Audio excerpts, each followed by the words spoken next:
दोस्तों, एसआईआर को लेकर जो आशंका जताई जा रही थी, अब वो आशंका कहीं ना कहीं सच साबित होता दिखाई दे रहा है। आज एक लिस्ट आई है जिसमें साफ तौर पर यह बताया जा रहा है कि टॉप 10 जिलों में सबसे ज्यादा नाम कटने जा रहे हैं। उस पर तो मैं चर्चा करूंगा ही, साथ ही साथ एक और बड़ी खबर आई है ज्ञानेश कुमार से जुड़ी हुई खबर। जी हां, एक वक्त था जब टीएमसी के 10 सांसदों के डेलीगेशन चुनाव आयोग के दफ्तर में, ज्ञानेश कुमार के दफ्तर में पहुंचता है और वहां पर मुलाकात करते हैं और 3-4 सवाल पूछते हैं, जिसके जवाब में यह मिलता है कि ज्ञानेश कुमार सही तरीके से जवाब ही नहीं देते हैं। बाकायदा मुलाकात करने के बाद टीएमसी के सांसद बाहर निकलते हैं और मीडिया से बातचीत करते हुए आरोप लगाते हैं कि जो हमारे सवाल होते हैं उन सवालों के जवाब ज्ञानेश कुमार ने नहीं दिया, बिल्कुल भी नहीं दिया।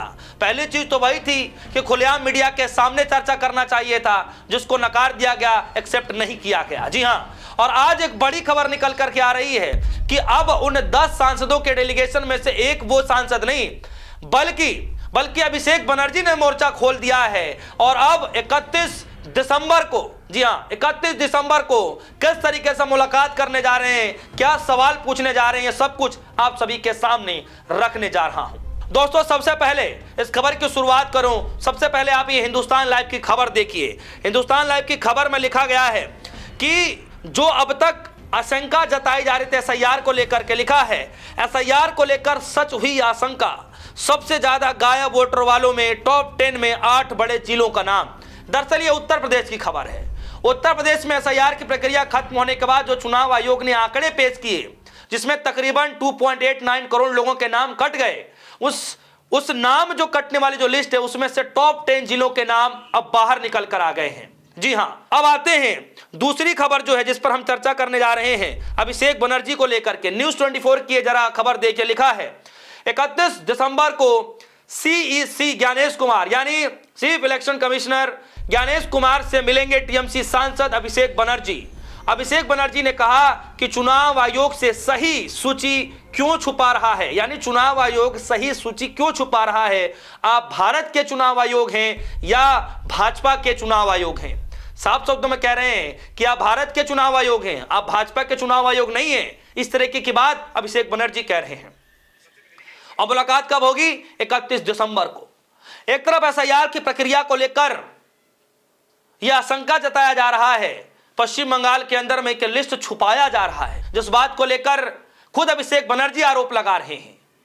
इसी सवालों के साथ कि लिस्ट क्यों छुपाया जा रहा है, हमारे सवालों के जवाब क्यों नहीं मिल पा रहे हैं, ऐसे ढेरों सवाल हैं जिन सवालों को पूछने के लिए अब ममता बनर्जी की टीम से कोई और नहीं, वो 10 सांसदों के डेलीगेशन में से कोई दोबारा वही सांसद नहीं जा रहे हैं, बल्कि इस बार कमान अभिषेक बनर्जी ने संभाल ली है। 31 तारीख को ज्ञानेश कुमार के दफ्तर में जाएंगे और सीधे दफ्तर में जाकर के ज्ञानेश कुमार से सवाल पूछेंगे, और यह सवाल बहुत अहम भी है। और कुछ ही समय के बाद आप देखेंगे कि पश्चिम बंगाल में चुनाव होने जा रहा है, और इस चुनाव से पहले ही ममता बनर्जी ने तो सड़क पर मोर्चेबंदी कर ही रखी है, किलेबंदी कर ही रखी है, लेटर पर लेटर ज्ञानेश कुमार को लिख ही रखी है। लेकिन अब अभिषेक बनर्जी मैदान में उतरने वाले हैं, या साफ शब्दों में कहूं तो उतर चुके हैं। सवाल बहुत बड़ा है।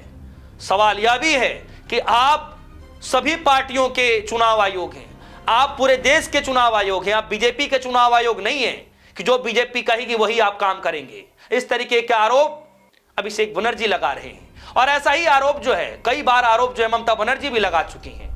ये मुलाकातें क्यों होने जा रही हैं, क्यों जो है ज्ञानेश कुमार से पास अभिषेक बनर्जी को जाना पड़ रहा है, ये बड़ा सोचने पर मजबूर कर रहा है। क्योंकि डेलीगेशन जब गया, 10 सांसदों का डेलीगेशन टीएमसी की तरफ से गया, ऐसा क्या बच गया जो अब अभिषेक बनर्जी पूछने जा रहे हैं। दरअसल इसमें कहा जा रहा है कि जो लिस्ट है चुनाव आयोग की तरफ से, जो सही सूची है उसको छिपाया जा रहा है। अब ये लिस्ट सही सूची क्यों छुपाया जा रहा है, ये तो मुलाकात होने के बाद ही पता चलेगा। बड़ी खबर। अब आते हैं उत्तर प्रदेश। उत्तर प्रदेश में लिखा गया है, इस खबर में जरा देखिए, लिखा गया है एसआईआर को लेकर सच हुई आशंका। सच हुई आशंका का मतलब यह है कि योगी आदित्यनाथ जी ने साफ शब्दों में कहा कि उनके हिसाब से तकरीबन 16 करोड़ से ऊपर वोटर होने चाहिए थे।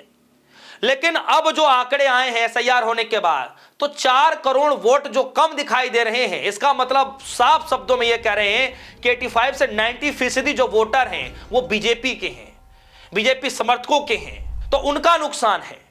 उस पर अखिलेश यादव ने तंज कसते हुए कहा था कि अगर ऐसा हो रहा है तो तकरीबन हर जो है सीट पर 61,000 से ज्यादा वोट कटने जा रहे हैं, यानी कि भारतीय जनता पार्टी को 61,000 हर सीट पर कम वोट मिलेगा। अखिलेश यादव ने कल साफ शब्दों में कहा, जिसकी मैंने खबर भी आप सभी को दिखाई।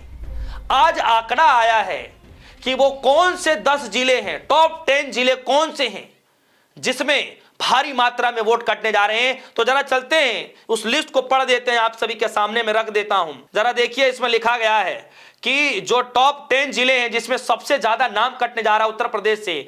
जब आप उन जिलों के नाम सुनेंगे और वहां पर उनके किसके नेता है, किसके सांसद है, जब आप ये सब सुनेंगे तो आपको साफ समझ में आ जाएगा कि सच में जो बाबा कह रहे थे क्या वो सच साबित होगा। अब आगे चलते हैं, जिलों के नाम जहां पर सबसे ज्यादा वोट कटे हैं। पहला नाम लखनऊ, जहां पर 12 लाख वोट कटने जा रहे हैं, या साफ शब्दों में कहूं तो कट चुके हैं लखनऊ से 12 लाख वोट। सांसद कौन है आप सभी को पता है लखनऊ से कौन है, तो सोचिए किसका नुकसान होने जा रहा है। और क्या सच में ये नुकसान होगा वोट कटने से, या कुछ मसला और ही है।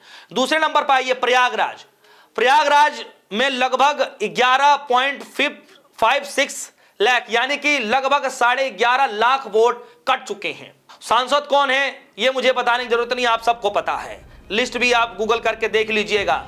हालांकि बीजेपी से जुड़ा हुआ तो नहीं, लेकिन जो और जिले हैं उसमें बीजेपी से जुड़े हुए हैं। आगे चलते हैं प्रयागराज, आगे चलते हैं कानपुर नगर, जहां पर 9 लाख वोट कटने जा रहे हैं। आगरा तकरीबन 8.5 लाख वोट कटने जा रहे हैं। आगरा में किसकी कौन सांसद है आप सबको पता है।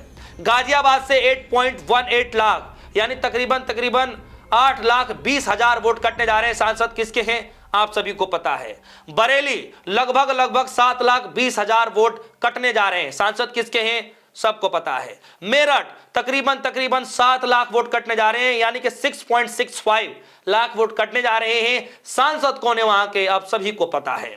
सीतापुर 6.23 लाख, यानी कि तकरीबन 6,20,000 से भी ऊपर वोट सीतापुर से कट रहे हैं। जौनपुर से 5.89 लाख, यानी कि तकरीबन 6 लाख वोट वहां से कट रहे हैं।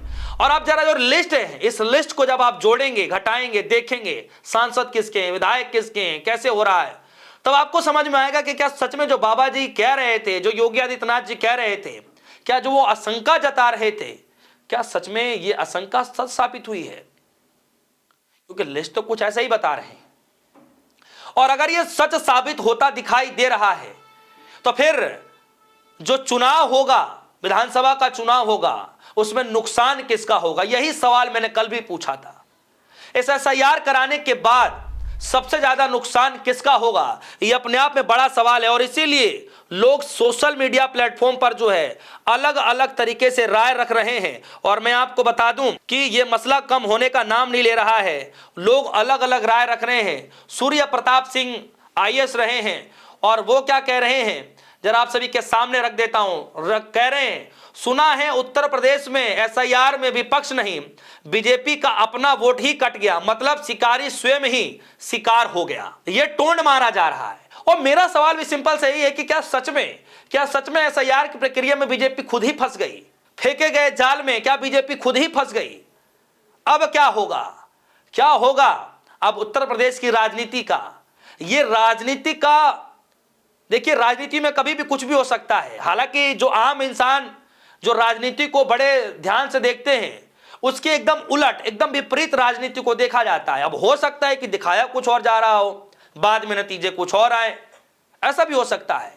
लेकिन जो तंज अब कसे जा रहे हैं कि शिकारी करने चले थे खुद ही शिकार हो गया, आप समझिए इसके क्या मायने हैं। जो एसआईआर कराने की बातचीत की जा रही, तो सोचिए जो एसआईआर शुद्धिकरण के लिए किया जा रहा था और शुद्धिकरण बीजेपी के वोटरों का ही हो जाए, तो सोचिए चुनाव में क्या होगा।